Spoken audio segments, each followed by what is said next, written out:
la plupart des familles, des parents, investissent beaucoup d'argent dans l'éducation de leurs enfants. Les enfants passent beaucoup d'années à l'école pour pouvoir entrer à l'université, apprendre une métier et attendre un emploi qui n'existe pas. Vous vous demandez pourquoi? C'est parce que le secteur, d'après les statistiques, l'Institut haïtien de statistique et d'informatique, on a constaté que le secteur privé a la capacité de créer seulement 400 000 jobs formels. L'État haïtien, qui devrait être capable de créer plus de jobs, peut seulement créer plus de 200 000 jobs formels pour une population de plus de 10 millions d'habitants. Est-ce que c'est facile, après avoir terminé cette étude classique, pour pouvoir trouver un emploi? Très difficile. Et aujourd'hui, quelqu'un qui travaille a non seulement sa tête à construire, mais aussi une famille à aider, à grandir. Donc, nous nous trouvons dans une situation où nous devons trouver une solution. La fondation Entrepreneurs Émergents se dit: pourquoi aller chercher un travail qui n'existe pas? N'est-il pas beaucoup plus intéressant d'employer ce jeunes à créer leur propre? Mais la question qui nous vient par la tête, certainement, comment créer l'emploi? C'est-à-dire comment devenir entrepreneur. De manière simple, on peut dire que l'entrepreneuriat, c'est le fait de créer de la richesse. Un entrepreneur, c'est quelqu'un qui cherche une opportunité ou qui trouve une opportunité d'affaires pour pouvoir transformer cette opportunité-là en création de richesse. Je peux prendre un exemple. Vous vivez dans un quartier où il y a un problème d'électricité, où les gens, lorsqu'ils doivent faire des copies par exemple, sont obligés d'aller très loin. L'entrepreneur, que va-t-il faire? Il va penser que ce problème-là, il peut apporter une solution. Et en apportant cette solution, il va pouvoir trouver ce qu'on appelle l'argent. Chers amis, l'entrepreneuriat, c'est la porte de sortie pour les jeunes. Car l'État ne peut pas créer assez d'emplois pour les jeunes et le secteur privé n'arrive pas à donner assez d'emplois pour les jeunes et les parents ont déjà investi beaucoup d'argent dans l'éducation des enfants. Mais quels sont les obstacles? Il y a plusieurs obstacles. Il y a par exemple l'idée qui nous fait croire que notre origine peut nous condamner. Mais la fondation Entrepreneurs Émergents dit, quelle que soit notre origine, nous pouvons créer une porte de sortie. Oui, nous pouvons changer notre destin. C'est pourquoi la fondation Entrepreneurs Émergents croit et demeure confiant que si les jeunes consacrent leur énergie à créer leur propre emploi, ils peuvent sortir de cette misère atroce qui ronge Haïti. Oui, l'entrepreneuriat, c'est la porte de sortie pour la jeunesse.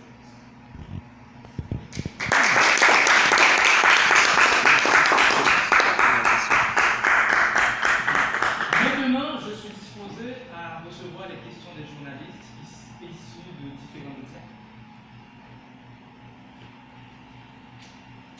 Monsieur l'entrepreneur, je suis titulé pour la radio Excellence FM. J'ai pu comprendre dans votre présentation que vous donnez une place de choix à l'entrepreneuriat. Toutefois, comment entreprendre, comment créer de la richesse dans un pays où on n'a pas confiance, on est incertain du lendemain? Par exemple, je crée mon propre business aujourd'hui et dans un pays où il n'y a pas d'assurance, ce soir, à la faveur, malencontreusement, d'un feu qui se passe, j'ai tout perdu. Je n'aurai pas d'investissement, je n'aurai pas d'accompagnement, je n'aurai pas d'assurance.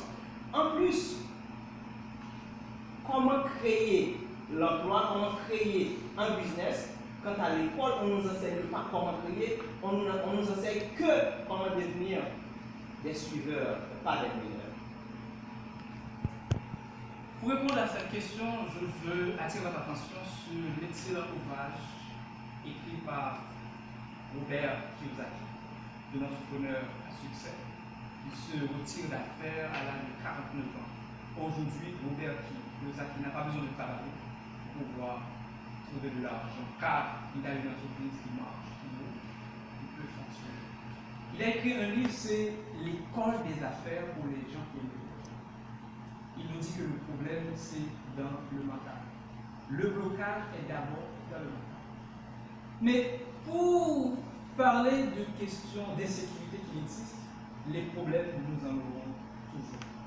Mais c'est les solutions qu'il nous faut maintenant. Nous vivons dans un pays où les problèmes sont immenses. Nous cherchons des solutions. C'est pourquoi l'entrepreneur, c'est quelqu'un de résilient. C'est quelqu'un qui est capable de faire face au choc. Vous aurez à avoir beaucoup de problèmes, mais comment faire face à ces problèmes-là pour pouvoir avancer? Comment créer de l'emploi? Eh bien, c'est au fur et à mesure.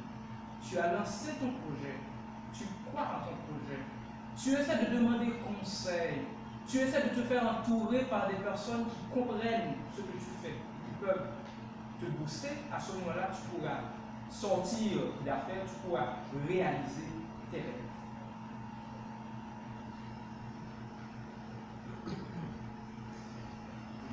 Bon, je suis Jimmy Brissot de Radio Téléflamme. Tout ce que vous venez de dire, c'est très intéressant, c'est très beau. Mais qu'est-ce que concrètement, comment est-ce que concrètement vous aidez les jeunes à devenir entrepreneurs? La Fondation Entrepreneurs Émergents commence à travailler depuis janvier 2007. Nous avons donné beaucoup de formations à nos jeunes.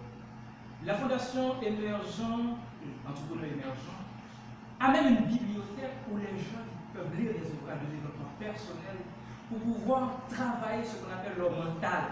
Car à la Fondation Entrepreneurs Émergents, nous sommes conscients que le blocage est d'abord mental. Si les jeunes lisent des ouvrages de développement personnel pour voir comment le fondateur de Facebook a réussi, comment Robert Kiyosaki a réussi, comment le fondateur de Walmart a fait, et ces jeunes-là peuvent se tirer d'affaires. Et en plus, nous organisons des séminaires, des conférences, et à la Fondation Entrepreneurs Émergents, nous avons même un institut entrepreneurial qui forme ces jeunes à devenir entrepreneurs efficaces. Donc nous avons tout ce qu'il faut.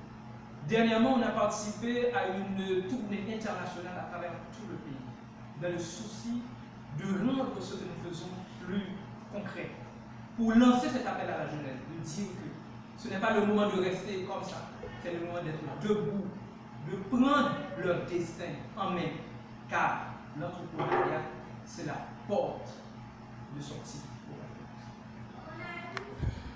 Merci. Merci, félicitations pour ton discours. Je suis Maxi Judo de la radio 32. Ce matin, j'étais témoin des humiliations d'une marchande de dur au coin d'œil par un passant qui allait à l'église. Aussi, celle de chauffeurs de cap-cap qui recevaient des brimades, disons, de quelques passagers aussi. J'observe parfois les menaces faites, surtout même contre la compagnie téléphonique digitale. Je pense que tout cela vient de problèmes d'éducation du peuple, de formation pour soutenir l'entrepreneur. Est-ce qu'on va se disposer de mécanismes pour aider les entrepreneurs à surmonter ces genres de problèmes? Nous en avons deux pensé. D'ailleurs, en 2018, la Fondation Entrepreneurs Émergents a organisé ce qu'on appelle un symposium autour de ce thème. Comment aborder ce problème? Mais la solution que nous avons proposée, c'est de faire une plaidoirie. Si tous ces jeunes-là se mettent ensemble et de dire que Nous ne voulons plus nous trouver dans cette situation. Nous avons besoin d'une alternative, d'une solution. À ce moment-là, plus de jeunes seront motivés. On va conscientiser l'État, on va conscientiser le secteur privé, et vous allez voir que la différence va se faire. Parce que les jeunes vont être conscients qu'ils n'auront pas d'autres forces, d'autres alternatives, car l'entrepreneuriat sera la vraie porte. Oui, la porte de sortie pour la jeunesse. Je suis Georges Cardo, je représente l'éducation. Donc tout à l'heure, je voulais aussi dire d'abord c'est le discours de la carrière de la société. Tout d'abord, tout à l'heure vous avez parlé de la situation qui est vraiment farouche. Et vous avez vu aussi le côté réaliste de notre réalité. Une réalité qui est déjà évidente, puisque en Haïti, on sait tous que, comme on dit très souvent, c'est colonne qui passe. Mais comment un jeune peut savoir quand c'est lancé et comment c'est lancé, donc c'est jeunes ou c'est colonne qui passe. Ça a toujours été. Parce que l'entrepreneuriat, même, c'est cette question de colonne qui bat. C'est pourquoi, à la Fondation Entrepreneurs Émergents, nous encourageons les jeunes à se mettre ensemble. Parce que nous sommes conscients que plus on se met ensemble, plus on est fort.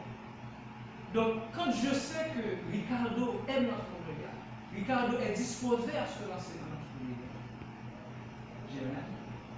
Quand je sais que Durandis aime l'entrepreneuriat, a des projets, il est conscient, il est conséquent, à ce moment-là, nous formons une équipe dynamique qui pourra certainement faire face aux problèmes. Donc, ensemble, nous serons toujours forts. Le réseautage d'affaires est extrêmement important. À la Fondation Entrepreneurs Émergents, nous mettons l'accent sur le fait de travailler en équipe, sur le fait de ramasser les forces pour pouvoir réussir ensemble. Car en Haïti, nous avons trop de succès individuels. Il nous faut aujourd'hui des succès collectifs. Et c'est même sécuritaire pour vous. Quand à la maison, quand dans la famille, tu es la seule personne à posséder quelque chose, les autres qui n'ont rien ne vont pas trop aimer. Quand dans le quartier où tu vis, tu es la seule personne à pouvoir rouler une voiture, à avoir une maison, la seule personne à être capable à manger, les autres qui ne peuvent pas manger. Donc, ce n'est pas sécuritaire pour toi. Donc, il faut encourager beaucoup plus de jeunes à aimer l'entrepreneuriat, à mettre l'accent sur cet outil efficace qui n'est autre que l'entrepreneuriat.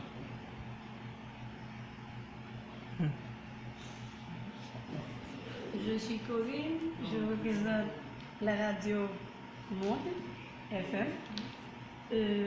Ma question c'est, est-ce que tout le monde peut devenir entrepreneur? Parce que je pense que chaque personne a une aptitude pour une certaine chose. Est-ce que tout le monde peut se dire entrepreneur? Est-ce que tout le monde peut se lancer dans l'entrepreneuriat? Quels critères, quelles qualités, je ne sais pas, qu'on doit avoir pour être entrepreneur? On pourrait toujours avoir la formation, mais est-ce qu'on peut être entrepreneur? Tout le monde peut être entrepreneur. Merci. D'emblée, tout le monde peut être entrepreneur. Il y a entrepreneur, il y a intrapreneur, il y a d'autres choses. Mais dans le cadre de cette conférence, nous essayons à sensibiliser un maximum de gens possible à pouvoir être créatifs. Parce que nous croyons à la créativité. Il y a des intrapreneurs qui travaillent dans des organisations dans le but de faire bouger l'organisation. Il y a des intrapreneurs même qui travaillent dans des associations, dans des entreprises pour pouvoir faire bouger leur entreprise. C'est vrai que tout le monde n'a peut-être pas cette capacité à faire face aux choses, à être résilient, à organiser, à réaliser un projet, à devenir entrepreneur, mais tout le monde peut lancer quelque chose d'intéressant et à partir de cette chose, elle pourra s'en sortir. Donc nous voulons, à travers cette conférence de presse, mettre l'accent sur la créativité, le fait pour nos jeunes haïtiens de faire quelque chose, de ne pas rester comme un nid qui attend son petit pain, de bouger, car l'entrepreneuriat, c'est-à-dire le fait de faire quelque chose, d'être créatif, c'est la porte de sortie pour la jeunesse. Je suis complet philo de Radio Téléguinée. Ma question, vous avez parlé tout à l'heure de développement personnel pour les jeunes, puis comme exemple, mais nous savons qu'en Haïti, c'est une économie vraiment différente des pays développés. Qu'en est-il des sources de financement pour les projets? Est-ce que lorsque ces jeunes ont des idées, votre entreprise, entrepreneur émergent, a un processus ou des stratégies pour les financer ou bien pour les aider à trouver les formations nécessaires pour pouvoir progresser dans leur projet ou bien c'est juste seulement le domaine du développement personnel? Merci pour cette question. L'entrepreneuriat, c'est le fait de créer de la richesse. Créer de la richesse.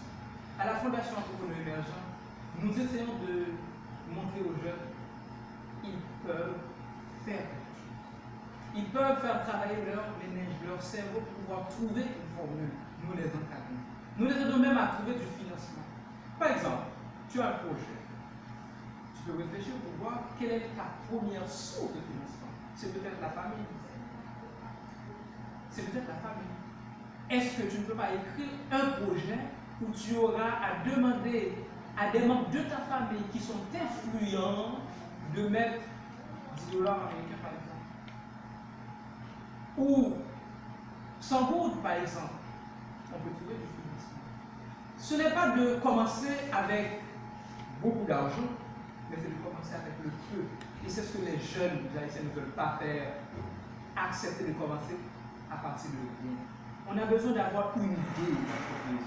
On a l'idée, on essaie de trouver les partenaires, on essaie de trouver les investisseurs, les personnes qui ont confiance dans le projet. C'est pourquoi nous faisons des formations sur la communication, comment convaincre un investisseur à financer un projet. Le leadership, comment influencer les gens positivement pour pouvoir embarquer dans le projet. Donc, mettre l'accent sur cet aspect, nous pensons que c'est vraiment intéressant d'encourager les jeunes à devenir entrepreneurs, à être responsables de leur vie, afin de changer Haïti. Pourquoi pas changer le monde.